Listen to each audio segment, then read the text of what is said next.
자, 시작합시다. 인사 올리겠습니다. 안녕하십니까. 예, 반갑습니다. 항상 뭐 시작은 멘트는 고정 멘트죠. 반갑습니다. 뭐 이렇게 2주 만에 한 번씩 뵈니까 제가 뭐 한 주 지나면 얼굴 보고 싶어요.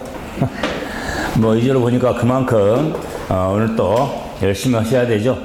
뭐 시간이 이렇게 많이 흘러가니까 자, 오늘은 180페이지 종합부동산세부터 보도록 합시다. 자, 우리가 지난 시간에 이제 지방세를 좀 봤다면 이제 국세편에 종합부동산세 보죠.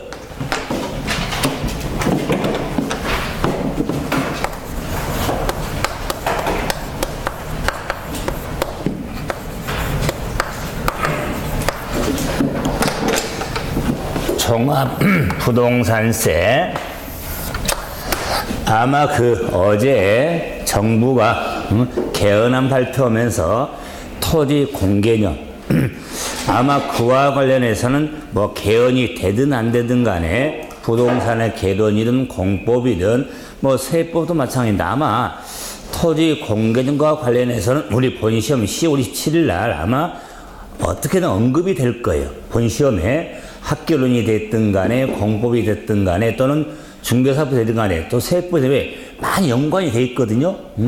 그래서 그의 세법서는 이 토지 공개념과도 좀 이렇게 일정 관련이 돼 있는 게 이 종합부동산세입니다. 자, 그러기 때문에 뭐 이 세금 자체가 뭐 과세 크기로 보면은 우리나라의 조세 수입에 보면은 이 국세지만은 사실은 보이도 않습니다.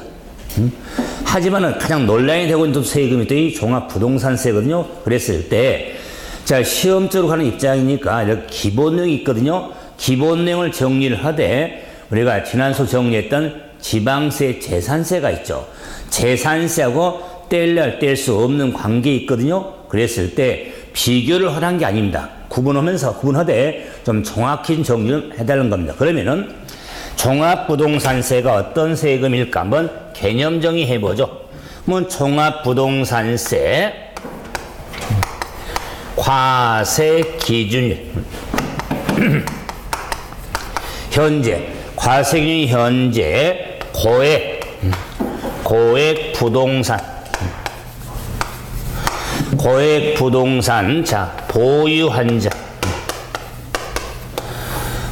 환자에 대해서 부동산 가격 안정을 도모하기 위해서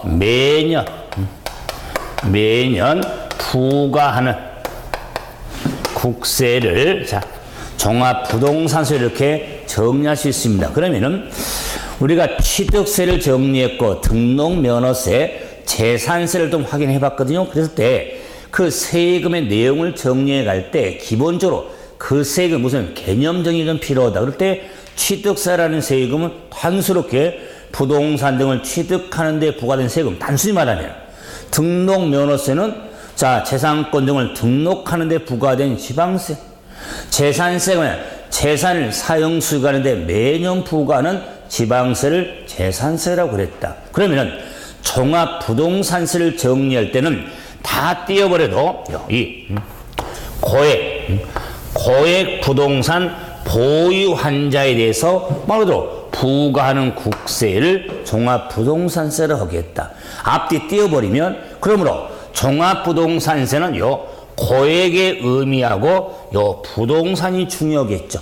자, 그럼 이제는 과세 기준일 현재 그렇기 때문에 종합부동산세라는 세금의 납세 의무 성립이 언제 이루어지냐? 자, 종합부동산세도 매년 부과된 세금이니까 그 의무 성립 시기는 과세 기준 1의 의무가 성립합니다. 그럴 때 이 과세 기준일은 매년 6월 1일 그래서 재산세 과세 기준과 동일하는 거면서 종합부동산세 과세 기준 1은 재산세 과세 기준을 사용하는 겁니다. 그러므로 매년 부과하기 때문에 자, 이 보유한자에 부과되기 때문에 종합부동산세도 부동산세제 보유세에 해당합니다. 보유세. 그래서 자, 보유세로서 국세 하면은 종합부동산세, 보유세로서 지방세 하면은 재산세가 되는 겁니다. 핵심적으로. 그랬을 때 이 보유세로서 고액부동산은 종합부동산세를 부과하는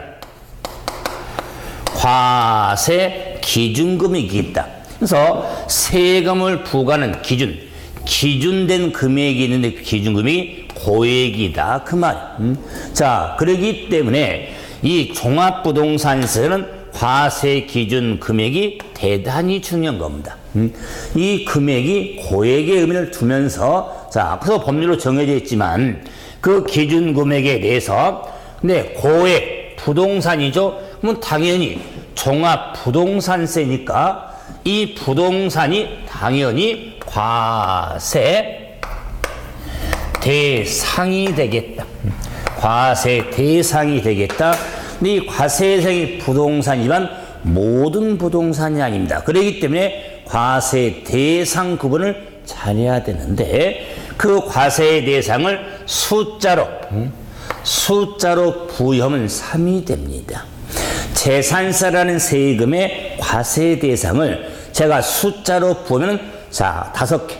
5개 물건이 재산세 물건인데 종합부동산세 물건은 3개로 이렇게 구분이 됩니다. 정리하겠지만, 그래서 그 고액부동산 보유환자에게 부과된 게 종합부동산세로서 이 보유환자, 당연히 보유환자가 납세 의무자가 되겠지만 종합부동산세도 개인과 법인 구별 없이 종합부동산세가 부과가 되어진 겁니다.